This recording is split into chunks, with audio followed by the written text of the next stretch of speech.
When you think of the United States, you think of freedom, endless possibilities, and the American dream. Our nation is one of the main world powers, and it leads other countries by examples in many ways. But there is one glaring outlier. No matter what the cause, the fact is that for decades, the U.S. has towered above other developed nations in gun violence. This problem is reinforced by poverty, drugs, and a strict division in gun laws and opinions in our country. Almost nothing is being done, and the problem is not getting any better.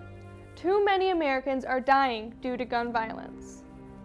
In this documentary, we will explore the gun violence in America through hard facts and various points of view from people who have differing opinions from totally different walks of life. A pastor who lost his sons, a gun store owner who works to keep guns from going to the wrong hands, a police chief who had to make a split-second decision, a gun rights supporter, a gun safety activist, and a crime reporter. Through these stories, we will uncover each of their beliefs through these three questions. Is there a gun problem? What is the cause? And how do we fix it? How many more mothers, how many more fathers need to shed tears of grief? There's no respect for each other no more. We have totally lost contact. Before we do anything else, let's take a look at the numbers that lay out the problem. Jillian Berger will take us through an in-depth look on the facts of gun violence and where we as a country stand in this problem compared to the rest of the world. Whether you're for or against guns, there's no denying the fact that America has some staggering numbers when it comes to gun violence. There are 13,286 people killed in gun homicides in America.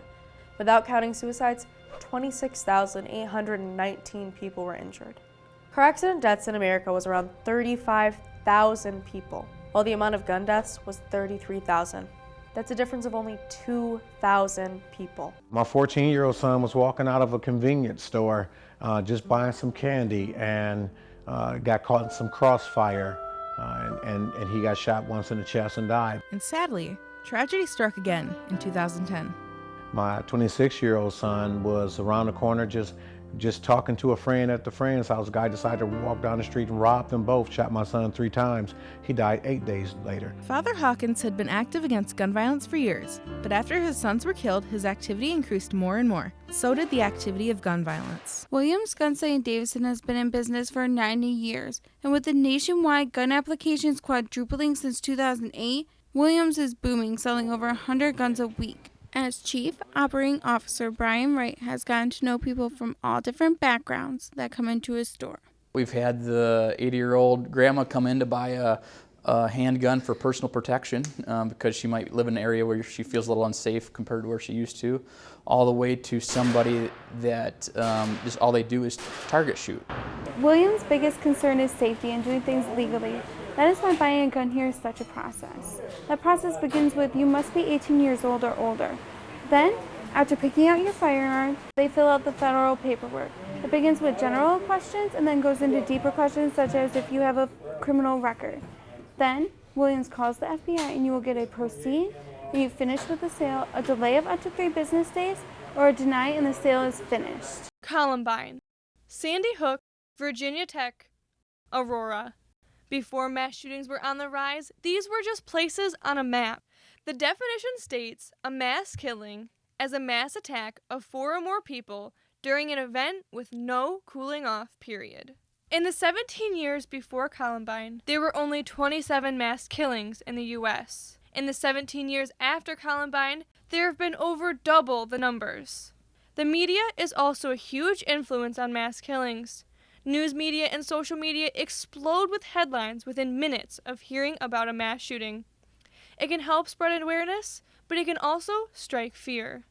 The debate on gun control has been an ongoing topic for a long time now. But in light of recent events, it's becoming an even more stressed issue. And, as time goes on, it's now a game of tug-of-war between the Democrats and Republicans. The Democrats go on high dudgeon that we've got to restrict the Second Amendment rights of law-abiding citizens. By the end of this year, Madam President, 30,000 Americans will have died from gun violence. Now the government is stuck between a rock and a hard place. between gun control and upholding the right to bear arms. The opinions of the cause for this problem are widely ranged, which is creating a gap when it comes to a solution. Chief Tim Johnson knows all too well what it's like to have death staring him in the face. While being choked out from behind, a criminal reaching for his gun, and on the brink of passing out, Johnson made the conscious decision to tough it out and physically deal with the situation without unholstering his gun. I could have shot and killed him, without a doubt, and walked away from it a clean shooting. I felt like I could handle it. I felt like I was in good enough shape to where I mean, it was a few times I could have shot and killed somebody, but I felt like I was physically fit enough to deal with the situation I was involved in, and I didn't shoot him. Mike Chilson, husband and father, has very strong views on gun violence. Having grown up with a family of hunters and later on in life serving our country in combat, he has always been around guns, and now his family is too.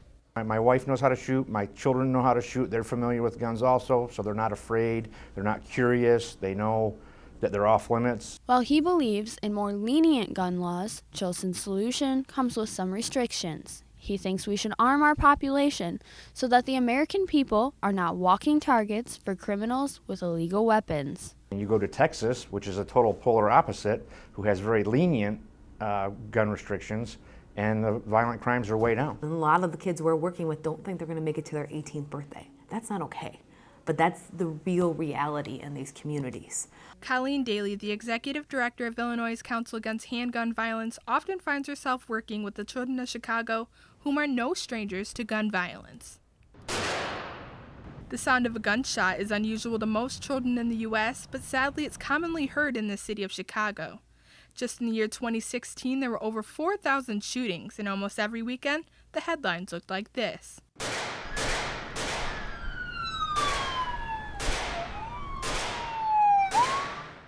A problem so big, even a group whose sole purpose is trying to put a stop to gun violence, the solution isn't easy to find. If there was an easy answer to this issue, we would have solved it by now. But there's not one gun law that's going to fix this. When Colleen first started lobbying against gun violence, she said it was lonely dealing with an issue no one wanted to get involved with because it was too controversial. But as the shootings increased, so did her group of supporters. This is an elite group of people that no one wants to be in this club. And what you hear from them time and time again is, I didn't get involved because I never thought it could happen to me. And then my child was killed.